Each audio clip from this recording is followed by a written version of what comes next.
U.S. Secretary of State Antony Blinken has hailed India-U.S. strategic partnership. Speaking at the Johns Hopkins School of Advanced International Studies, Secretary Blinken said that the U.S. India strategic partnership has never been more dynamic as we team up on everything from advanced semiconductors to defense cooperation.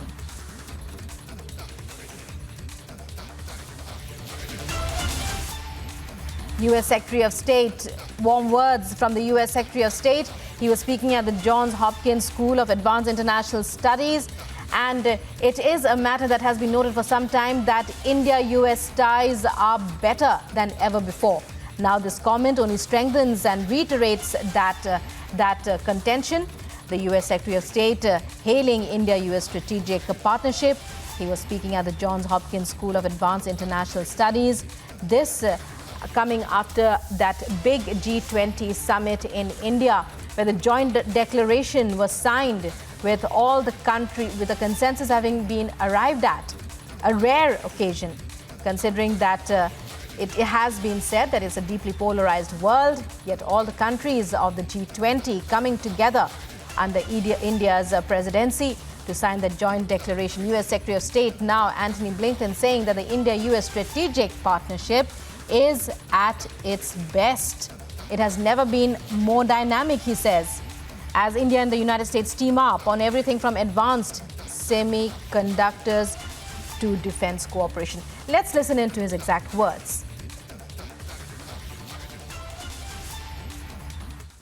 We're renewing and deepening our alliances and partnerships and forging new ones. Go back just a few years, and some were openly questioning the capabilities and relevance of NATO and America's own commitment to it. Today, the alliance is bigger, stronger, more united than ever. We've added an incredibly capable new member in Finland. Sweden will join soon, and NATO's doors remain open. We've enhanced our deterrence and defense, including adding 4 new multinational battalions to NATO's eastern flank, and increasing defense investments to address emerging challenges from cyber attacks to climate change.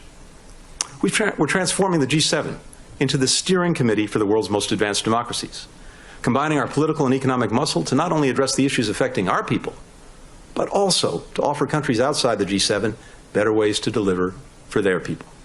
We've raised the level of ambition in our relationship with the European Union. Together, we account for 40% of the global economy. We're using that power to shape our technological and economic future to reflect our shared democratic values. We're taking critical bilateral relationships to a new level. Our decades-long alliance with Japan is stronger and more consequential than ever, reaching new frontiers from space to quantum computing. We signed the Washington Declaration with the Republic of Korea, bolstering our cooperation to deter threats from North Korea, and the Jerusalem Declaration with Israel, reaffirming our commitment to Israel's security and to using all elements of U.S. power to ensure that Iran never acquires a nuclear weapon. We agreed to new basing and posture arrangements with allies Australia and the Philippines. The U.S. India strategic partnership has never been more dynamic, as we team up on everything from advanced semiconductors to defense cooperation. And just a few days ago, in Hanoi, President Biden cemented a new comprehensive strategic partnership with Vietnam. We're building new coalitions to tackle the toughest shared challenges of our time, like closing the global infrastructure gap. Now, pretty much everywhere I go, I hear from countries about projects that are environmentally destructive and poorly built, that import or abuse workers, that foster corruption and burden them with unsustainable debt. Of course, countries would prefer transparent, high-quality, environmentally sound investments. They don't just always have a choice. We're working with our G7 partners to give them a choice. Together, we've committed to deliver $600 billion in new investment by 2027 through the Partnership for Global Infrastructure and Investment, or PGI. And we're focusing our government support on areas where reducing risks will unlock hundreds of billions more in private sector investment. So let me just give you a couple of quick examples of how we're doing this.